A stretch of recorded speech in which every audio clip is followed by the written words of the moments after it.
Hey, Jason. Aha, you're not, the mic's not turned on. Ha ha ha. Yes, Gary. Is your mic working?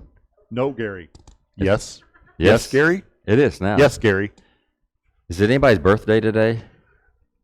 Ooh, I know somebody's birthday that it might be. Whose? Well, I saw a hand raised. Oh, it's Lee and Lisa's grandson's birthday today Happy birthday. in North Carolina. 2 years old. Oh, there's pictures on Facebook. Okay. Cute pictures. All right. Loretta Lynn's Yeah. birthday today. And That's for the coal miner's daughter herself. Okay. who were you thinking? We're- Oh, you're missing Gary, is it your birthday today? It's not my birthday. Because yours is July 4th. Mine's July 4th. You know Everybody, my birthday? it's not July the 4th. I know your birthday, Gary. How come you don't know my I am birthday? embarrassed to say that I do not know your birthday. That's okay. I do know Nancy Smith's birthday, though. I know Nancy Smith's birthday. When's her birthday? Her birthday is April the 14th. Okay, Sunday was the Isn't 11th. that today? Tuesday, 12th, 13th. Oh, today's the 13th? No, today's the 14th because 11. Thank you. You should take a math class because Well, I thought I had it right. Sunday's 11th, Tuesday, Monday's 12th, Tuesday's the 13th, today's the 14th because taxes are due tomorrow, but they're not really. They're not really? No, Well, then why did I do them? I don't know. You're a creature of habit, but they extended it. I could have procrastinated a little longer. You could have. I just finished I Monday. am not going to tell you the good things that I heard two people say about that person who had a birthday today because it would embarrass her. She would be embarrassed if she knew how much everybody appreciated her on her birthday. And if even on her non-birthday. Well, that's true. But it coincidentally had nothing to do with her birthday. Some people had some real nice things to say about her today. That's all we're going to say about that. Anybody who spent time in Henderson, Tennessee is pretty good in my book. Yeah. I'm not. See, Gary, it's not the pack. Oh man, it's you. See, he switched out the pack. Hello? You want me to get you another microphone? You want me to get you another microphone? I don't know. I think my ears are too big. That may be it. It's probably your ears. I think it's your beard. Ask Don. Oh. Don cut his off. I think because he paid a vow. So Did he go to Syncria? Syncria. That's where Paul got his That hair where- cut. That's where he cut his hair because he. Yeah. All right. That's where his barber was. Remember how we ran out of time before because we were busy saying other things? What are we doing today, I Gary? don't know. I'm hoping somebody can tell me. You know, the sad thing is I have a really cool font on my computer, but the PowerPoint computer doesn't have it on it, so it just comes out like this. Oh, that's a boring font. It's a Gary. boring font, but I'm stuck with it. We want to catch up where we are, make sure we understand where we are. The book of Revelation can be broken down into 7 sections. Should we get you another microphone? I'm fiddling. Okay. Nero? I hope Rome isn't burning. All right. I think it is. Okay. We're going to try that. Okay. If that doesn't work, we'll keep trying. Okay. Remember that they can be divided into 7 sections composed of 7s and 3s and things like that. And section 1 started with the vision, as the sections do, and then it had the rest of the 7 churches. Section 2 started with the vision, oddly enough, and we had the 7 seals. Remember that open seals reveal. And as we go through, we're going to kind of spiral upward because seals reveal, but the trumpets announce, and the bowls are poured out to actually carry things out. And so things ramp up each time around. As we saw the 7 seals open, we saw the white horse, the red horse, the black horse, and the ashen horse, and the things that they represented. And then there was that cry from underneath the altar. And then there was that earthquake along with what happened to the sun and the moon and everything else. And then that brings us down to chapter 7, and begins with an interlude, and these interludes serve the purpose of either sealing the faithful or setting the faithful aside. It's all the same thing, but it is to protect the faithful, and this time they're sealed. And then there's going to be a pause, and then the 7 trumpets, and so chapter 8 is going to start, oddly enough, with a vision, and then there are going to be 7 trumpets. Remember, trumpets warn. The seals are open to reveal. The trumpets warn. And so we're going to see those trumpets as we go along. So that just kind of gives us an idea of where we are as we begin Revelation 7. Revelation 6 actually ends with a question. And I'm just not sure if this is a rhetorical question or if it really was wanting an answer. But after that earthquake and all those things, it said, "For the great day of their wrath has come, and who is able to stand?" It may be rhetorical, but chapter 7 basically answers that question. Mm-hmm. Who is able to stand and why? We begin in Revelation 7, the first 3 verses, with 4 winds. He says, "And this I saw, and after this I saw 4 angels standing at the 4 corners of the earth, holding back the 4 winds of the earth, so that no wind should blow on the earth or on the sea or on any tree. And I saw another angel ascending from the rising of the sun, having the seal of the living God. And he cried out with a loud voice to the 4 angels to whom it was granted to harm the earth and the sea, saying, 'Do not harm the earth or the sea or the trees, until we have sealed the bondservants of our God on their foreheads.'" The winds are going to be let loose, but not until God's servants have had this seal on their head. So there are 4 angels, 4 corners, 4 winds, as we would expect, something relating to what's happening on the earth. And winds are often used to carry out God's judgment. Back in Isaiah 57, verse 13, it says, "When you cry out, let your collection of idols deliver you. But the wind will carry all of them up, and a breath will take them away.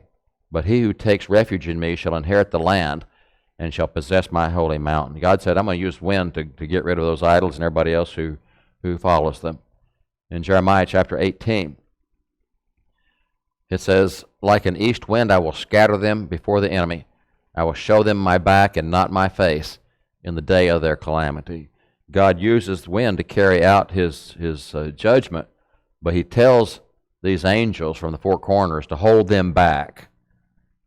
Then there's another angel that comes from the rising sun, and that's a significant direction too. Back in 2 Samuel 23, David is speaking here, I think. He says, "The God of Israel said, 'The rock of Israel spoke to me. He who rules over men righteously, who rules in the fear of God, is as the light of the morning when the sun rises, a morning without clouds, when the tender grass springs out of the earth, through sunshine after rain." And in Malachi chapter 4 and verse 2, it says, "But for you who fear my name, the Son of Righteousness will rise with healing in its wings, and you will go forth and skip about like calves from the stall." So from the east, you have God's appearance and his help and his protection. And so this 5th angel comes from that direction. That is not following this. There is poor network connection. We have a poor network connection. There we go. We have the 4 angels, the 4 corners, the 4 winds, and they're holding back the winds. And then the other angel comes from the rising sun, and that angel has the seal of the living God. And remember, seals serve different purposes. They are a symbol of approval, of ownership, of authenticity. All of those things apply to God's people, to God's followers. You remember Peter talks about us being a people for God's own possession. We belong to him. And so when he puts his seal on us, he owns us, and we belong to him. And they're told, these angels are told to not harm anything until his bondservants are set aside, until they're recognized, until they are sealed. Then we get into the 144,000 in verses 4 through 8. It says, "I heard the number of those who were sealed, 144,000, sealed from every tribe of the sons of Israel. From the tribe of Judah, 12,000 were sealed. From the tribe of Reuben, 12,000. From the tribe of Gad, 12,000. From the tribe of Asher, 12,000. From the tribe of Naphtali, 12,000. From the tribe of Manasseh, 12,000. From the tribe of Simeon, 12,000. From the tribe of Levi, 12,000. From the tribe of Issachar, 12,000. From the tribe of Zebulun, 12,000. From the tribe of Joseph, 12,000. From the tribe of Benjamin, 12,000 were sealed." There are people who really abuse that 144,000. And we need to be honest here with the language. And they say that reference to Israel is figurative. It says that these people are Israelites. They're from Israel. They say, well, that's figurative, but the number's literal. And that's just not an honest way to do it. Mm-mm. If Israel is figurative, then the number is figurative. If the number is literal, then Israel is literal. And also notice that list doesn't even make literal sense. It has Joseph and Manasseh. It should not have Joseph and Manasseh because Joseph's portion was divided between Ephraim and Manasseh.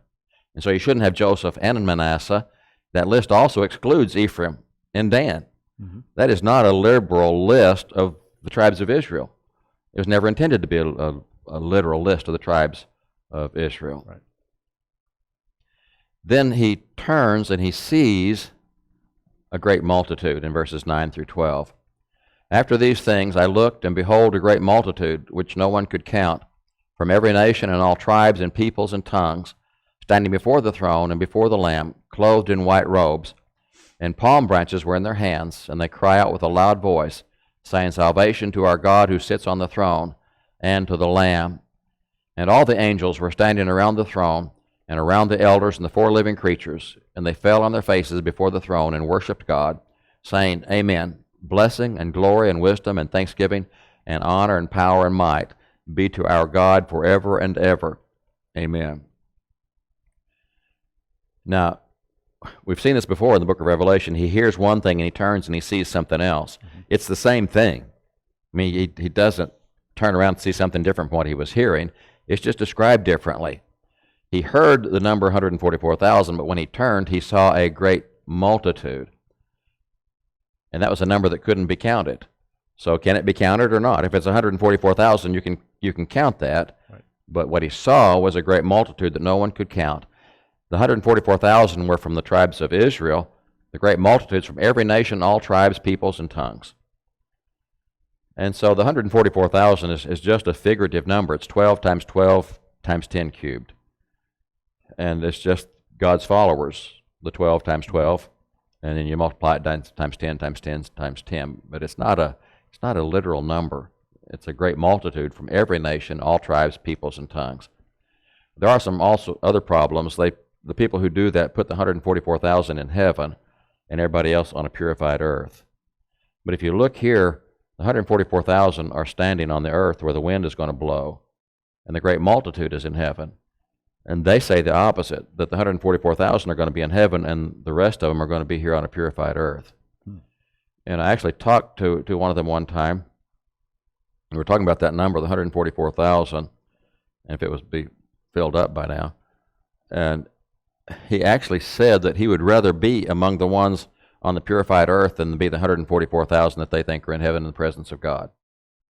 That was his choice. He would rather be living on this purified earth in a relatively physical situation than be among the great multitude standing before the throne of God and praising Him all the time. Thought that was interesting. These people, this great multitude, are standing before the throne, and they say, Salvation to God and the Lamb. And then the angels and the four creatures join in, and notice that they attribute 7 things to God. And we saw earlier 7 things attributed to Jesus, and the lists are the same. There's only one word that's different. The other 6 words are the same. And they attribute blessing, glory, wisdom, thanksgiving, honor, power, and might to God. That tells us something about the divinity of Jesus, that basically the same attributes are given to Him as are given to God. Then in verses 13 and 14, there's a question of who these are, this great multitude. One of the elders answered, saying to me, These who are clothed in the white robes, who are they, and from where have they come? And I said, My Lord, you know. And he said to me, These are the ones who came out of the great tribulation, and they have washed their robes and made them white in the blood of the Lamb. One of the elders says, These who are clothed in white robes, who are they and where did they come from? And quite wisely, John answered, I really don't know, but you do. How often would it go better for us if instead of making up an answer for something, we just ask God? If we don't know what it is, it's better to ask Him than to come up with our own ideas. Have you ever heard of the book of Ezekiel? I'm familiar with it. I thought maybe you might be familiar with it. And there was there was a chapter about dry bones or something, Mm-hmm. about those bones all scattered out, and then they started going back together and grew sinew and flesh and all that stuff. Well, toward the beginning of that chapter, someone says to Ezekiel, "Son of man, can these bones live?" And Ezekiel answered, "O Lord God, thou knowest." Another smart answer. He did not probably know the whole answer to that question, so he said, "I don't, but you do." These people who are clothed in white, who are they and where do they come from? Well, you know. They're the ones who came out of the great tribulation, and they have washed their robes, and they made them white in the blood of the Lamb. We never want to forget the overall purpose of this book is to reassure Christians of the ultimate victory. No matter what they experience, no matter what they go through, they will be victorious in the end. And whatever happens, it's worth it to go through it, to make it to the end. There are a lot of other side benefits. They'll know what's coming up. They'll also understand the same event has two different effects. For a Christian, it may be suffering. For a non-Christian, it may be judgment. Mm-hmm. And it kind of helps separate that out. And also, if God can tell beforehand what's going to happen, then after it's happened, that's evidence that he knew what was happening all along, that he was in control. And so these are the ones who make it through the Great Tribulation. They've understood the message of the book of Revelation, that if they just remain faithful until the end, they will be victorious. And they have washed their robes and made them white in the blood of the Lamb. I don't know about you. I've never washed anything in blood and had it come out white. But that's what happens with the blood of the Lamb. The blood of the Lamb makes things purer than any kind of white you can imagine, just the whitest of whites. And that's what the blood of the Lamb is able to do. Then verses 5 through 17 take place before the throne. For this reason. Now what does that mean, for this reason? These are the ones that have washed their robes in the blood of the Lamb and come out white, and they're standing there for this reason, because they have been saved by the blood of the Lamb. They are before the throne of God, and they serve him day and night in his temple. And he who sits on the throne shall spread his tabernacle over them. They shall hunger no more, neither thirst any more, neither shall the sun beat down on them, nor any heat. For the Lamb in the center of the throne shall be their shepherd, and shall guide them to springs of the water of life, and God shall wipe away every tear from their eyes. For this reason, they have been washed in the blood of the Lamb. They will serve God day and night in his temple, but God in return will spread his tabernacle over them, his tent over them. There's no better protection than have God spread his tent over us and cover us with his tent. And then toward the end of that passage, it says God will wipe away every tear. God does those two things for his servants. He spreads his tabernacle over them, and he wipes away their tears. And then it says that they will hunger no more, thirst no more. There'll be no sun beating down on them and no heat. And that's because the Lamb who's in the center of the throne is their shepherd, and he guides them to springs of water. Notice what God does for his followers, what Jesus does for his followers. God covers them and wipes away their tears, and Jesus takes away their needs, their hunger, their thirst, the heat, and all those things. The shepherd guides them to springs of water where they're freed from all those things. And so that sets us up for Chapter 8. Chapter 8. So chapter 8, chapter 7 is that interlude that you mentioned. There was the opening of the 6 seals in chapter 6, and then we got to the 6th seal at the end of the chapter, and then we took a sidetrack. We took a detour into chapter 7 and saw the imagery of chapter 7, and now chapter 8 picks the story back up, and we start with right back where we left off at the end of chapter 6, which is, and when he broke the 7th seal. I mean, it's just, the interlude is over. Yeah. The detour is done. And so now we're right back. And so, and when he, and who is he? Be the Lamb. The Lamb is the one worthy, who was worthy to break the seals and carry out God's plan. That's right. So the one who was worthy to open the seals. So this is Jesus. This is the Lamb who was slain. This is the Lamb that was of the Lion of Judah. The Lion who's a lamb, and the Lamb who's the shepherd. And the Lamb that was slain that is alive. whose blood makes us white as snow. It's just a walking contradiction. It is, but it's a good contradiction. It is. It's just a whole list of things that shouldn't make sense but do. So when he broke the seventh seal, there was silence in heaven for about a half an hour.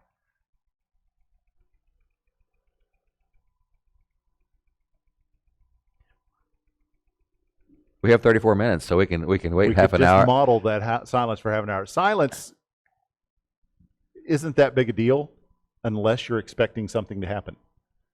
Unless, talk about an awkward silence sometimes.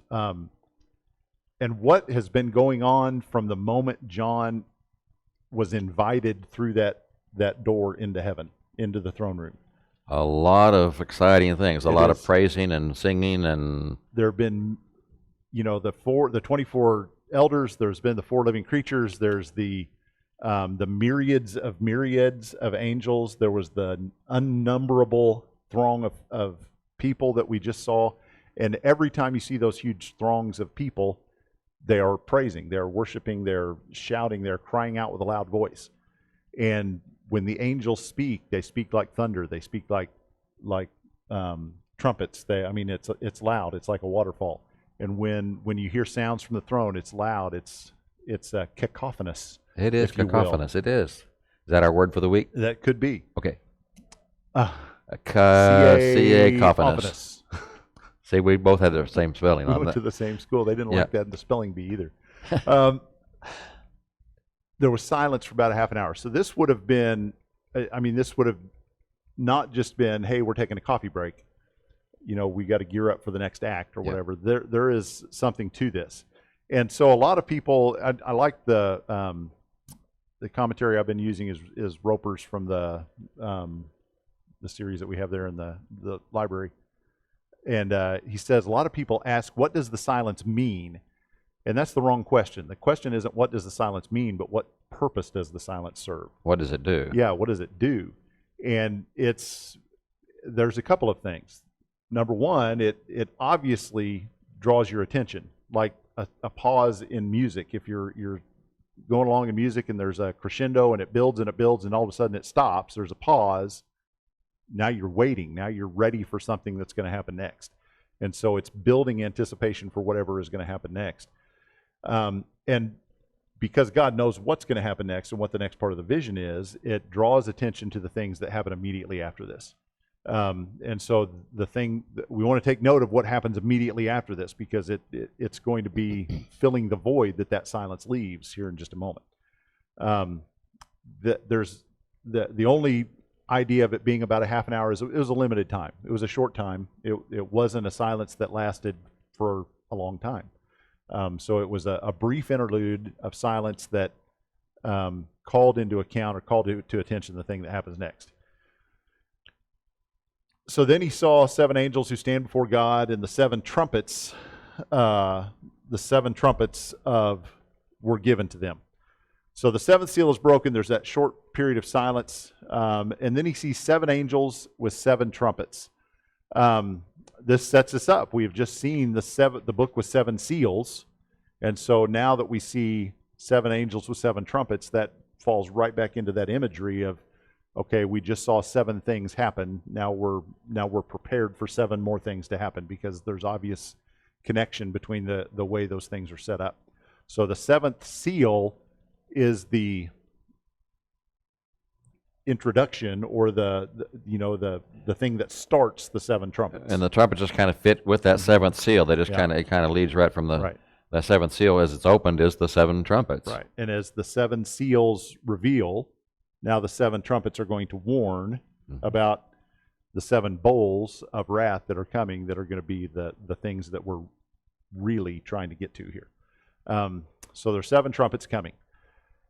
But before the trumpets happen, so now we've seen the angels with the 7 trumpets. We've seen them prepare to take the stage. But what's going to happen next? Verses 3 through 6.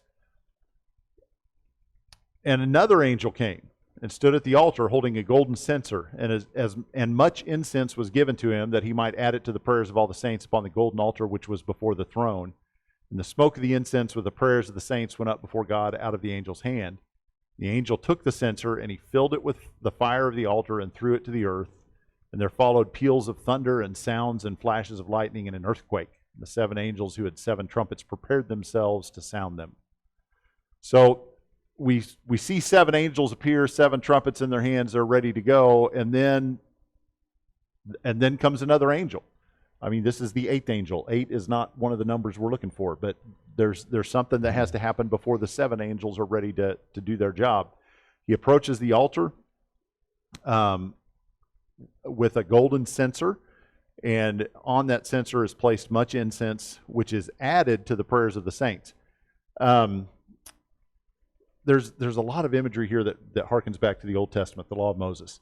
The censer, the trumpets, the altar, the incense, all of those things had their place under the old law. And so the imagery would have been familiar to those who were familiar with the old law, and it would have made a lot of sense. The censer is filled with fire from the altar. The idea of the smoke of the incense, or the smoke of that censer rising and becoming a prayer, or being seen as a prayer that's lifted up to God, is imagery that goes all through the Old Testament. David in Psalm 141:2 says, "May my prayer be counted as incense before thee."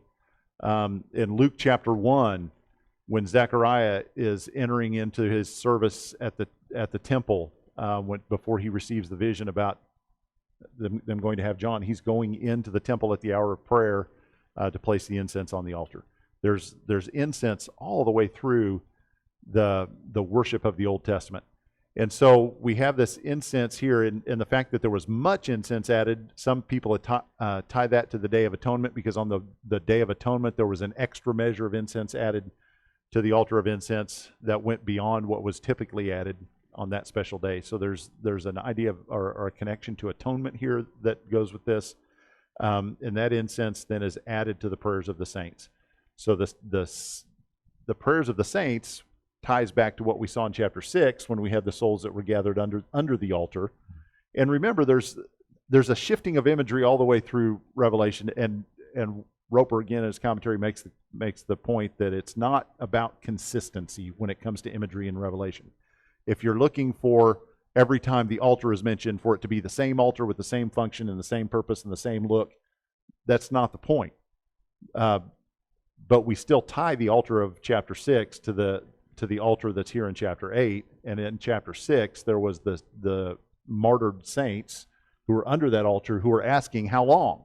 How long, O Lord, are you going to let this injustice that happened to us stand? And so remember that moment of silence that calls attention to what happens next. This is what happens next. This is the angel delivering those prayers of the saints and the martyrs to God. And that moment of silence represents, or could represent, that at that moment nothing else matters to God. He has deemed it a moment of silence in heaven so that he can fully give his attention and fully give his support to the prayers of the saints that are being delivered to him at that time. And so, how powerful is prayer? Prayer is so powerful that it puts a stop to everything else that's going on in heaven. It calls an end to all of that cacophonous noise that we see, all of those things that are taking place.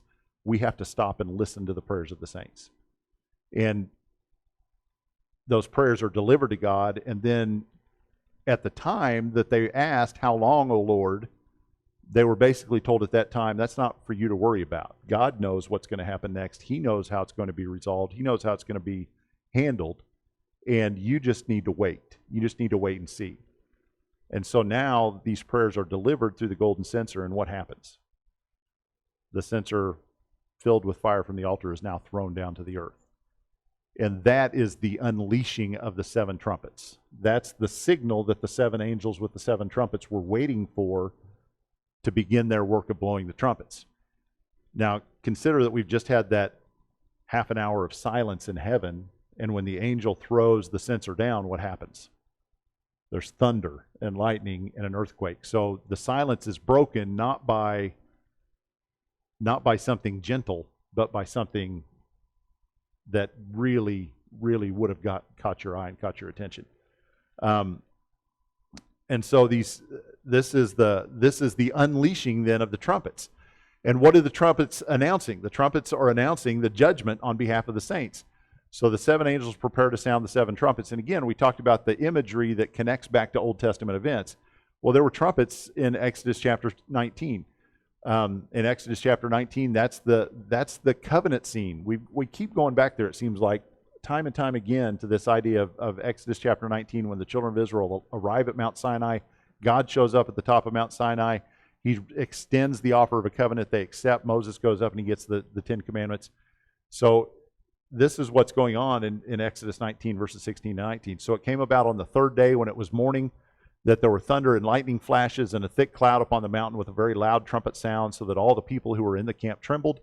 And Moses brought the people out of the camp to meet God, and they stood at the foot of the mountain. Now Mount Sinai was all in smoke, because the Lord descended upon it in fire, and its smoke ascended like the smoke of a furnace, and the whole mountain quaked violently. When the sound of the trumpet grew louder and louder, Moses spoke, and God answered him with thunder. We don't even see the trumpets here, but we hear them. The trumpets announce the presence of God. They announce that God has arrived. And as the trumpets grow louder and louder and louder, you can imagine the imagery. You can imagine what they're seeing, what they're feeling, what they're experiencing at Mount Sinai when that's taking place. And an underscore of all of that stuff that's happening are these trumpets that are sounding, and they keep getting louder and louder and louder. That would have been quite a scene. And so, the trumpets played a big part there. Numbers chapter 10, more trumpets. So the Lord spoke to Moses in Numbers chapter 10, saying, "Make for yourself 2 trumpets of silver. Of hammered work you shall make them. You shall use them for summoning the congregation and for having the camp set out. When both are blown, all the congregation shall gather themselves to you at the doorway of the tent of meeting. Yet if only one is blown, then the leaders, the heads of the divisions of Israel, shall assemble before you. But when you blow an alarm, the camps that are pitched on the east side shall set out. When you blow the alarm a second time, the camps that are pitched on the south side shall set out. An alarm is to be blown for them to set out. When convening the assembly, however, you shall blow without sounding an alarm. The priestly sons of Aaron, moreover, shall blow the trumpets, and this shall be for you for a perpetual statute throughout your generations. And when you go to war in your land against the adversary who attacks you, then you shall sound an alarm with the trumpets, that you may be remembered before the Lord your God and be saved from your enemies.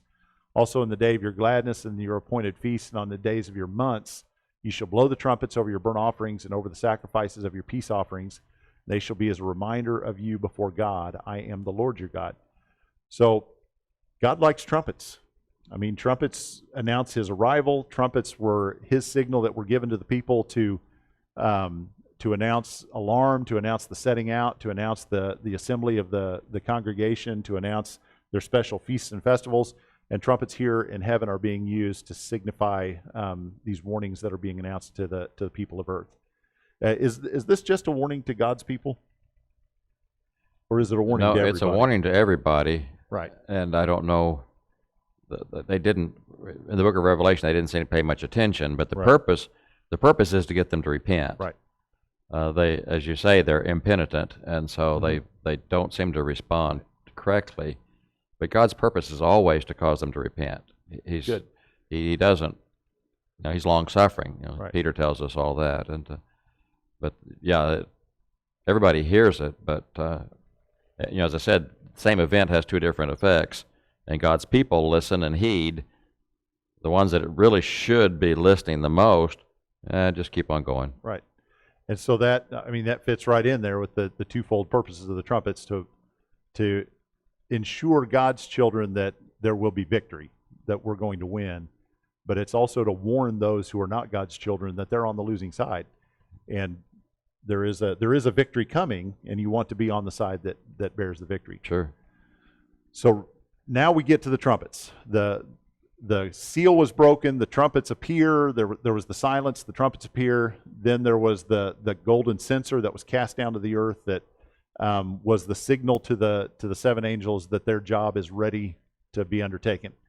So chapter 8, verse 7 gives us the first trumpet. "And the first sounded, and there came hail and fire mixed with blood, and they were thrown to the earth. And a third of the earth was burned up, a third of the trees were burned up, and all the green grass was burned up." First trumpet. It's pronounced, it brought the hail and fire of divine judgment. We've seen hail and fire a couple of times in the Old Testament. We saw it with the 10 plagues. We saw it, or a facsimile of it, with Sodom and Gomorrah. It is a symbol of divine judgment. God has sent hail and fire upon people that he wanted to destroy because of their sins. With each of these scenes of judgment that are announced by the first 4 trumpets, we have these statements of judgment that are partial statements of judgment. A third of the trees, a third of the earth. It says all of the grass, but the indication there would be that all of the grass of that third part of the earth that was affected by the hail and the fire was burned up. So that's bad, but it's not complete. It's not total. It's limited. It's limited. There is still time for those who have not been destroyed in this judgment to respond, to react. And that's the very purpose of that limit, to hopefully do Right. that. As we go through Revelation, things keep getting ramped up. Mm-hmm. But right now, it's just a third, which is a limited amount. It's not good, but the purpose is to try to get people to repent. And back in chapter 6, when we saw the seals being broken and some of those things happening, it was 1/4. Yeah. 1/4 of the things were being destroyed. 1/4 of the things were being affected. Now we're up to 1/3. So it's getting worse, because 1/3 is.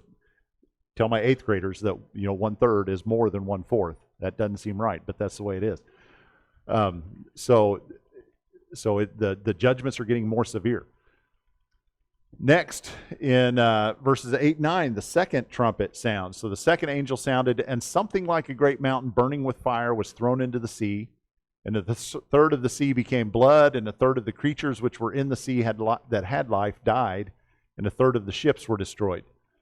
So very similar imagery compared to the first trumpet. The first trumpet took place on land. The second trumpet affects the sea. Something like a great mountain. It's interesting. Commentators, talk about the fact it wasn't a mountain. It was something like a great mountain. But again, the imagery of don't get lost in the details of what was it that actually fell out of the sky. Was it a mountain? Was it a comet? Was it an asteroid? It was something big. It was like a mountain. And it was burning with fire, and it got cast into the sea. And with that, 1/3 of the sea became blood. We've seen that before in the 10 plagues. We've seen water turned into blood. 1/3 of the sea creatures died, and a third of the ships were destroyed. And so again, that limited scope of the judgment. It's bad. I mean, there's no shortchanging it. There's no short selling it here, but it's not total. It's not complete. Revelation 8, 10 and 11 gives us the third trumpet, and the third angel sounded, and a great star fell from heaven, burning like a torch, and it fell on a third of the rivers and on its springs of waters. And the name of the star is called Wormwood, and a third of the waters became wormwood, and many men died from the waters because they were made bitter. So the last trumpet affected the seas, the oceans, the salt water. This one affects the fresh water, the lakes, the ponds, the streams. And it says a great star. Again, don't get lost in the detail of what was it that fell from heaven. If a star actually, stars are bigger than the earth. So John got this wrong, so therefore the Bible's false, right? Yeah, that's right. So it couldn't have been a great star, because stars, it's about the imagery. It's about what's taking place. It's not about a literal star falling from heaven. So there was a meteorite of some kind that fell to the earth.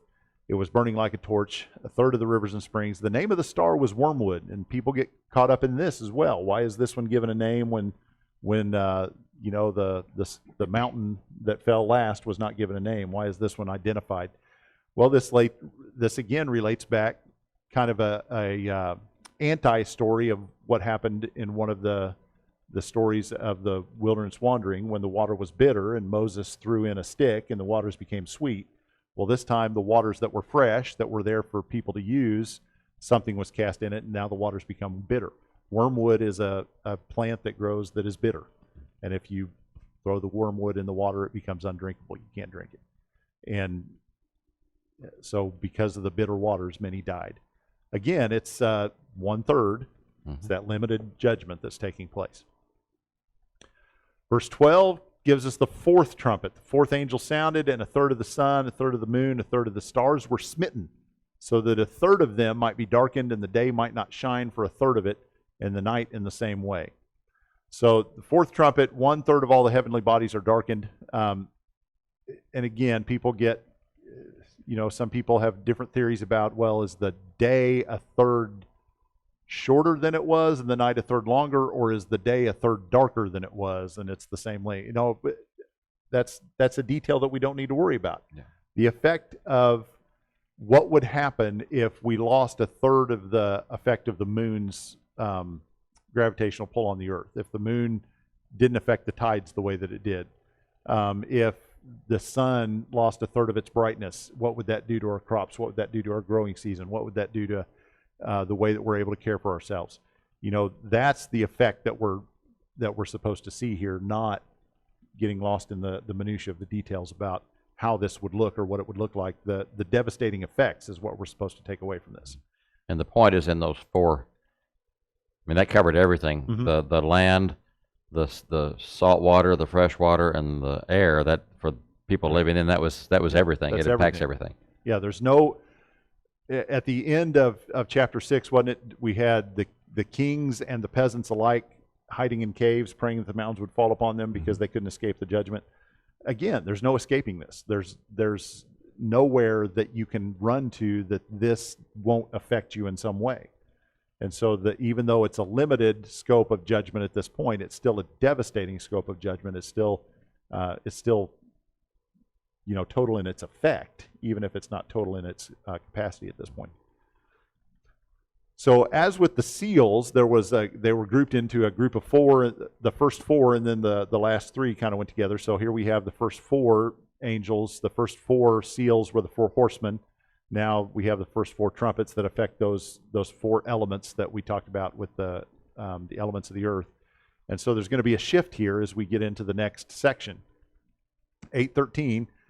And I looked and I heard an eagle flying in mid-heaven, saying with a loud voice, "Woe, woe, woe to those who dwell on the earth because of the remaining blasts of the trumpet of the three angels who are about to sound." So we have this eagle flying in mid-heaven. Where's mid-heaven? Somewhere between lower heaven and upper heaven. Yeah. Kind of like the lower Nile and the upper Nile. Exactly. There was the mid-Nile. The mid-Nile. Okay. All right. They had three different heavens. We had three heavens. They had the atmosphere. They had where the stars and so forth are, and then there's where God is. Mm-hmm. And so I don't know if that's what this is or just an eagle flying around. It's higher than where we would think of a bird flying in the sky. Yeah. It's not just like you look up and there's a flock of seagulls or something. So you've got this eagle that's flying at an incredible height. He's above everything. He can see the devastation that's being wrought. He can see everything that has taken place. His perspective is complete. It's total. And he has a message, and his message is a threefold woe. What happens when things are repeated three times? What does that mean? Total. That's total. That's a superlative. We say big, bigger, biggest. They would have just said big, big, big, right? We would have said this is the worst thing that ever happened. They just say whoa, whoa, whoa. Mm-hmm. And so it's the superlative form of pronouncing a woe against something. It's not just bad. It's not just really bad. It's really, really bad. And so this threefold woe is to say that everything that you just saw that you thought looked really, really bad was just the introduction. It's kind of like bad, batter, and baddest. Bad, batter, and badders. Okay. Baddest. Okay. So to those who dwell on the earth, so the woe is being pronounced to those. Now, there's a distinction here between those who dwell on the earth and those at this point who are dwelling in heaven. The ones who are in heaven are the redeemed, are the saints, are those who are going to be safe from this kind of thing taking place. They have experienced the victory. But to those who dwell on the earth, those are the impenitent. Those are the ones who have refused God's message. Those are the ones who are worldly in nature. And so this is their warning once again. This is not about just saying you've messed up and there's no chance for you to undo things here. This is saying if you choose to remain on the earth, then it's going to be bad. And there's not going to be any undoing it. There's not going to be any escaping it. So the remaining blasts of the trumpet from the three angels that are about to come are going to be worse than the four that have already come. That's a sobering thought. That is a sobering thought. Mm-hmm. That the worst is yet to come. Mm-hmm. Because if it gets badder than baddest, that's pretty bad. Right. We actually have time for questions. We do. Awesome. We Who are the 144,000? You want me to name them? Yeah. I don't Who's have time one? for Who's number that. one? I hope his name is Jason. Jason? Is Jason in there somewhere? Who are the 144,000? Where'd the number come from anyway? Is that a literal number? 12 times 12 times 10 cubed. 10 times 10. And it is, that's the number he heard, but when he turned, what did he see? A great multitude. It says 144,000 are from the tribes of Israel. And then we have a list of not the literal tribes of Israel. But what he sees is a multitude from all nations, tribes, and tongues, which is a multitude that nobody can count. And so the 144,000 are the great multitude. They are from every tribe. They are the saved because they are the ones who are dressed in white. And who are the ones who are dressed in white? The saved. They've been washed in the blood and made their robes white. They've come through the tribulation, and they have washed their robes in the blood, and now they're dressed in white. So by washed in the blood, we come in contact with the blood of Jesus when we're buried with him in baptism. And that's when our sins are washed away, and then they become white in his blood. Now, God does something for those who serve him in his temple. And he does a couple of things. One of them was he covers them with his tabernacle, his tent, and then he wipes away their tears. That could have been a song. God shall wipe away all tears. Yeah. We were trying to think of the song of the 144,000. We couldn't find it. It's not in the book. I don't think that one's in the book. I think we'd have to get that one on the screen. We have to do, is that one of the older ones that's not in the book? Does everybody know that God shall wipe away all tears? You really should. It's a good song. That's a good song. Jason will lead it for us sometime. I will. And so for those who serve in his temple, God places a tabernacle over them and wipes away their tears. The Lamb, who is the shepherd in this case, because it says that he is, he will provide them with everything. They won't thirst anymore. They won't hunger anymore. The sun won't beat down on them anymore. They won't experience this heat anymore. You have to remember we're talking to people who live in a pretty warm part of the world. And to be freed from heat would be a good thing. If he would have been writing to somebody who lived in Antarctica, he probably would have said, I will free you from being cold. Because the shepherd knows where to take them to protect them and to feed them and to give them to drink. And so God does certain things and the Lamb does certain things. Then what's the next one, Jason? What is the purpose of a period of silence? For 30 minutes. 30 minutes. 30 minutes. It's a limited time. It is limited. Half an hour. If you have something that's half, it's been limited. It's been cut. Builds anticipation about what's going to happen next. It draws attention to the prayers of the ones that were being lifted up by the golden censer. And it also sets it apart from the noise and the hubbub of everything that had been going on before that. What is that's the one we just did. When was the seventh seal broken? June 3rd. No. It was after the sixth seal. After the sixth seal. After the interlude, after the it's before the silence, but it's after the interlude. And remember chapter 8 verse 1. Remember the purpose of an interlude? It is to seal or to set apart God's followers. Whatever's going to happen, his followers need to know they're going to be taken care of. They're in a special category. And the whole book is a book of contrast and competition between two groups that are sealed.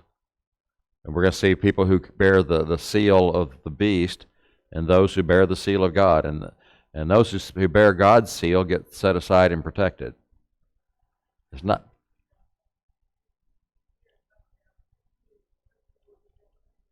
Yeah.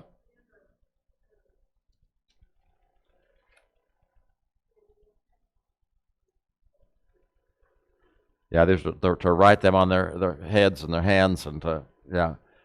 And there it was also a figurative thing. They weren't not supposed to take a Sharpie and write it across their head, but it was to put it here, to put it in here, and yeah, yeah. And the setting aside is just to signify their gods, and so they're protected. Mm-hmm. What is the purpose of the golden censer?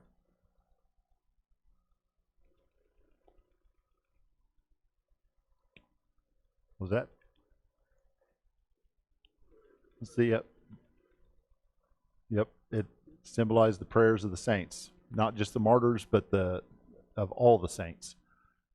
Yeah. The last one? What is the purpose of the trumpets? To announce. To announce. This is what's going to happen. The seals were opened to reveal. The trumpets are blown to announce this is what's going to happen. There's actually going to be a change in the action before we get down to the cups being poured out. It's all, these sections are all in groups of 7 and 4 and 3, but we'll end up with 7 sections before it's all over. We must have talked too quickly tonight. Well, they were short chapters too. They were only like 13 verses apiece or something. Yeah.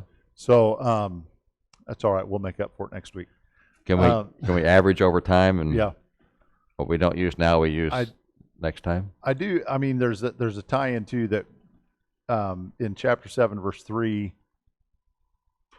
that interlude begins, and in chapter 7, verse 3, it says, "Do not harm the earth or the sea or the trees until we have sealed the bondservants of our God on their foreheads." So there's that sealing of God's saints, of God's people, and that, I mean, think about what the first 4 trumpets do. They harm the earth and the trees and the seas. Mm-hmm. I mean, that pause, that interlude is for the purpose of preparing God's people for that. So I mean, your statement about, the whole book of Revelation is for the purpose of reassuring God's people that they're going to win. Yeah. And so all through there, we can find those little clues like that God never forgets. God never he's never caught off guard or, forgets that, I was supposed to protect them before I sent that trumpet. He always remembers. Yeah, he's ahead of it. And we need to always mention, too, that, if I can remember what it was I was going to say that was so important. Can you remember what I was going to say? Nope. It was really good. It was the best thing I'd heard all day. It was. I forgot to remember what it was. Before Chuck rings the bell, maybe I will remember it. Oh, I remember what it was. The details in the book of Revelation apply to that particular time. Mm-hmm. The message applies to all of us. And so that message of God's people will be victorious is as critical today as it was 2,000 years ago. And so we need to never lose sight of that fact that this is a book that was written to help those early Christians make it through their persecution. But that message is as valid for us today as it was 2,000 years ago. It was not just limited to them. It was important. I'm glad I remembered what it was. I'm glad you did too. That was a good wrap up there. Thank you very much. Thank you.